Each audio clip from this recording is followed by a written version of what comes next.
we present the short story, The Ransom of Red Chief, by O. Henry. Here is Shep O'Neill with the story.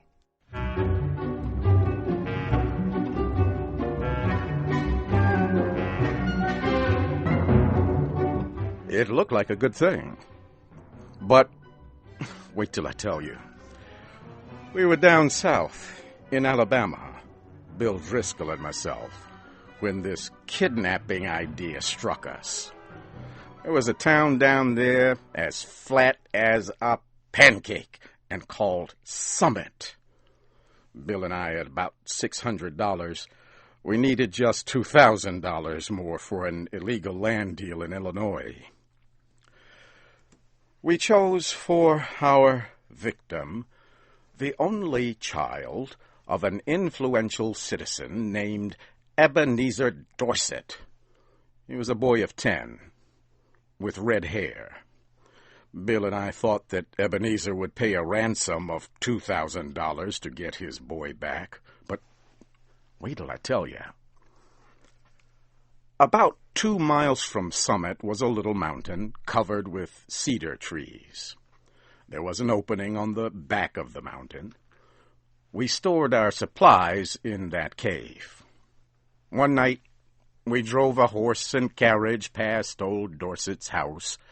The boy was in the street throwing rocks at a cat on the opposite fence.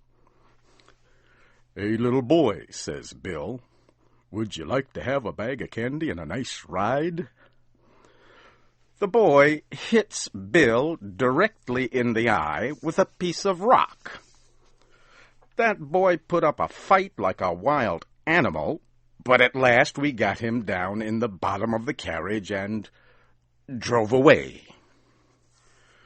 We took him up to the cave. The boy had 2 large bird feathers stuck in his hair. He points a stick at me and says, "Ha, paleface, do you dare to enter the camp of Red Chief, the terror of the plains?" "He's all right now," says Bill, rolling up his pants and examining wounds on his legs. "We're playing Indian. I'm old Hank, the trapper, Red Chief's captive. I'm going to be scalped at daybreak by Geronimo. That kid can kick hard." "Red Chief," says I to the boy, "would you like to go home?" "Oh, what for?" says he. "I don't have any fun at home. I hate to go to school. I like to camp out." "You won't take me back home again, will you?" "Not right away," says I. "We'll stay here in the cave for a while." "All right," says he. "That'll be fine. I never had such fun in all my life."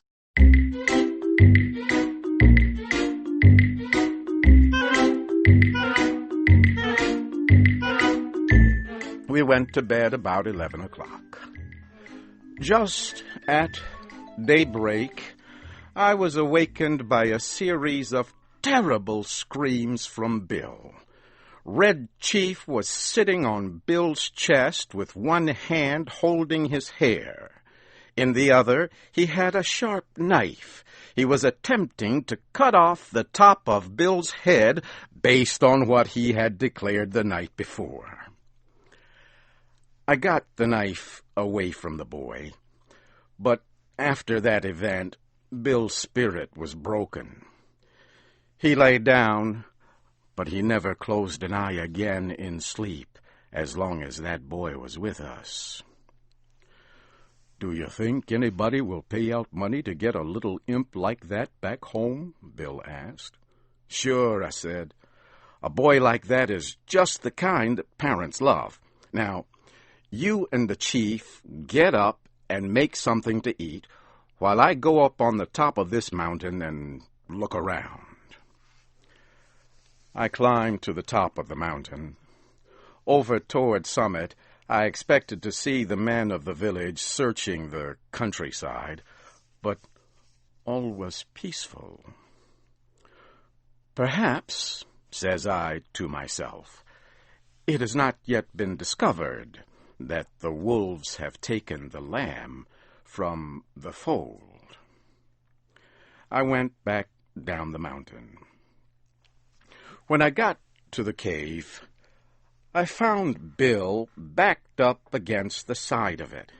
He was breathing hard, with the boy threatening to strike him with a rock. "He put a red-hot potato down my back," explained Bill, "and then crushed it with his foot. I hit his ears. Have you got a gun with you, Sam?"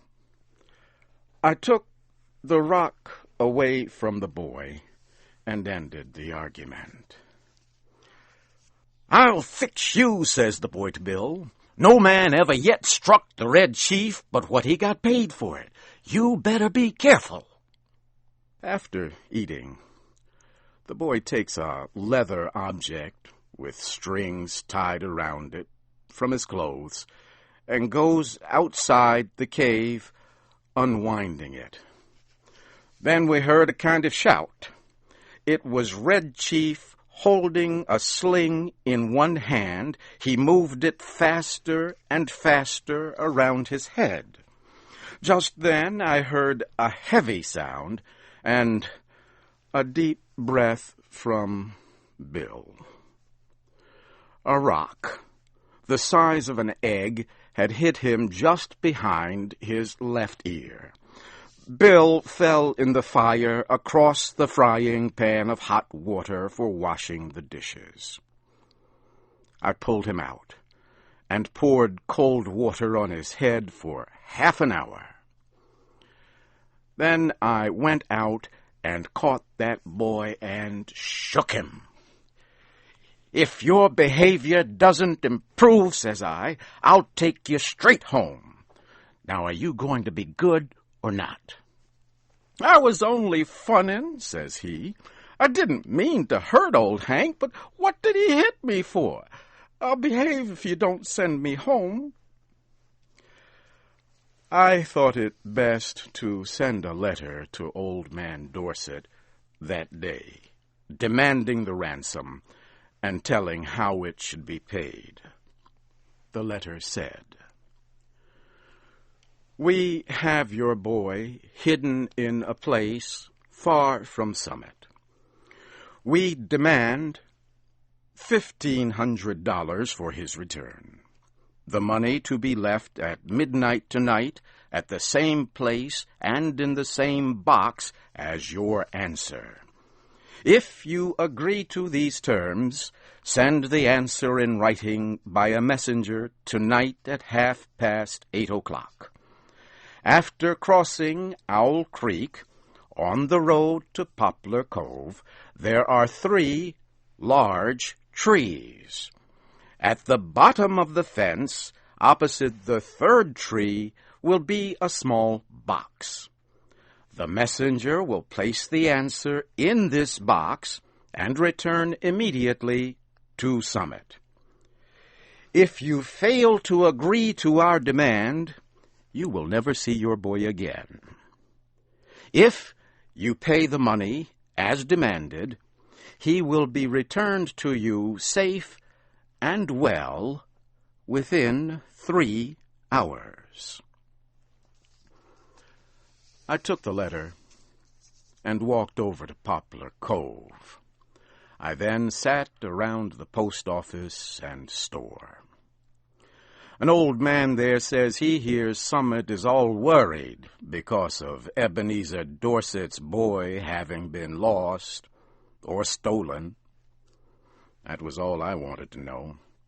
I mailed my letter and left. The postmaster said the mail carrier would come by in an hour to take the mail on to Summit.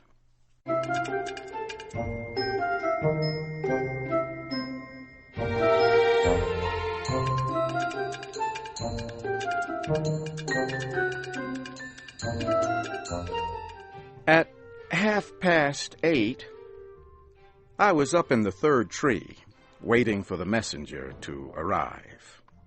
Exactly on time, a half-grown boy rides up the road on a bicycle. He finds the box at the foot of the fence.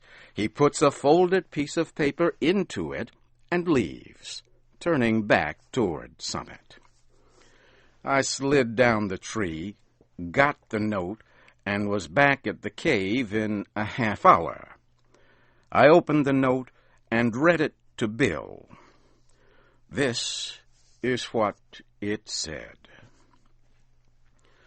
Gentlemen, I received your letter about the ransom you asked for the return of my son.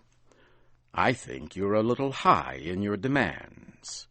I hereby make you a counter-proposal, which I believe you will accept. You bring Johnny home and pay me $250, and I agree to take him off your hands. You had better come at night, because the neighbors believe he is lost, and I could not be responsible for what they would do to anybody they saw bringing him back. Very respectfully, Ebenezer Dorset. Great Pirates of Penzance, says I, of all the nerve! But I looked at Bill and stopped.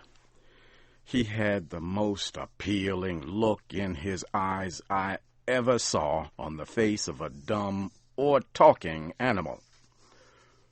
Sam, says he, what's $250 after all?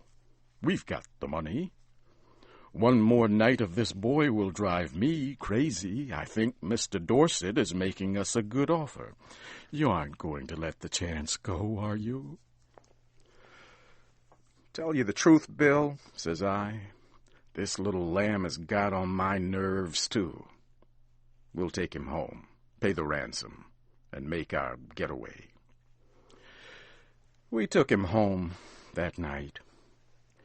We got him to go by telling him that his father had bought him a gun, and we were going to hunt bears the next day. It was 12 o'clock when we knocked on Ebenezer's front door.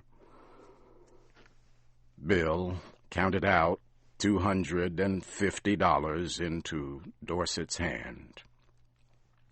When the boy learned we were planning to leave him at home, he started to cry loudly and held himself as tight as he could to Bill's leg. His father pulled him away, slowly. How long can you hold him? Asked Bill. I'm not as strong as I used to be, says old Dorset. But I think I can promise you 10 minutes. Enough, says Bill. In 10 minutes, I shall cross the central, southern, and middle western states and be running for the Canadian border. And as dark as it was, and as fat as Bill was, and as good a runner as I am, he was a good mile and a half out of Summit before I could catch up with him.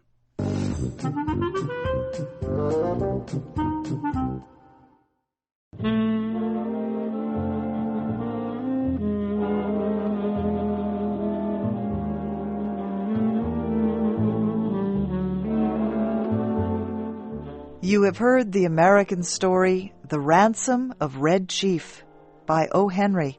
Your storyteller was Shep O'Neill. This story was adapted into special English